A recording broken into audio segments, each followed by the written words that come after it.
नमस्कार मित्रांनो, मी डी.बी. पाटील. हा व्हिडिओ शेवटपर्यंत नक्की पहा.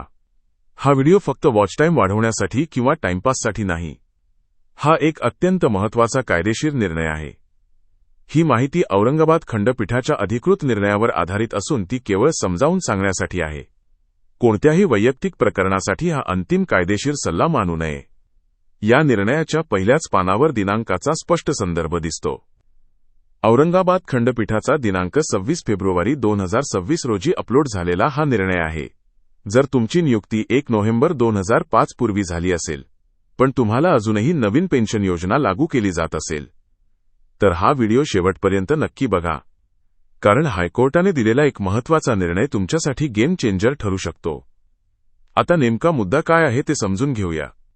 महाराष्ट्र शासनाने 1 नोव्हेंबर 2005 पासून नवीन पेन्शन योजना म्हणजे एनपीएस लागू केली आणि नियम असा केला की 1 नोव्हेंबर 2005 नंतर नियुक्त झालेले कर्मचारी एनपीएसमध्ये जातील आणि त्याआधी नियुक्त झालेले कर्मचारी जुनी पेन्शन योजना म्हणजे ओपीएसमध्ये राहतील. इथपर्यंत सगळं स्पष्ट आहे. पण समस्या कुठे निर्माण झाली? अनेक शिक्षकांची नियुक्ती 2005 पूर्वी झाली होती, पण ते त्यावेळी नॉन ग्रँट किंवा पार्शली ग्रँट शाळेत काम करत होते. नंतर काही वर्षांनी त्यांच्या शाळेला 100% ग्रँट मिळाला आणि मग शासनाने भूमिका घेतली की तुमची 100% ग्रँटमध्ये मंजुरी 2005 नंतर झाली आहे, म्हणून तुम्हाला एनपीएस लागू होईल. आता विचार करा, जर एखाद्या शिक्षकाची नियुक्ती 2004 मध्ये झाली आणि ग्रँट 2009 मध्ये मिळाला, तर तो शिक्षक 2004 पासून सेवा देत आहे, पण त्याला 2009 च्या नियमात टाकलं जात आहे. हे योग्य आहे का? हाच प्रश्न हायकोर्टात गेला.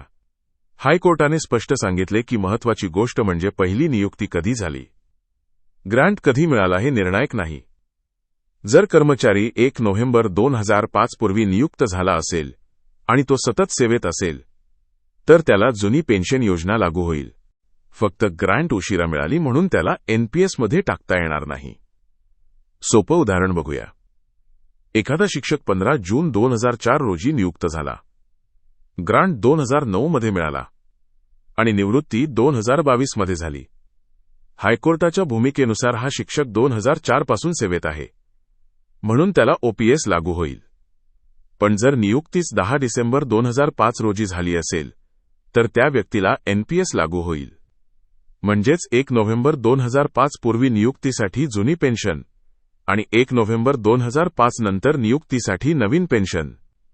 हा निर्णय कोणासाठी महत्त्वाचा आहे?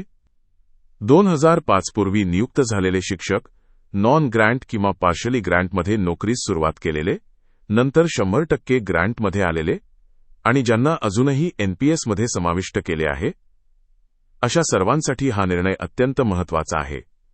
जर तुमची परिस्थिती यासारखी असेल, तर हा निर्णय तुमच्यासाठी उपयोगी ठरू शकतो. हा व्हिडिओ उपयुक्त वाटला असेल तर नक्की शेअर करा, कारण कदाचित तुमच्या एका शेअरमुळे एखाद्या शिक्षकाला त्याचा हक्क मिळू शकतो. धन्यवाद.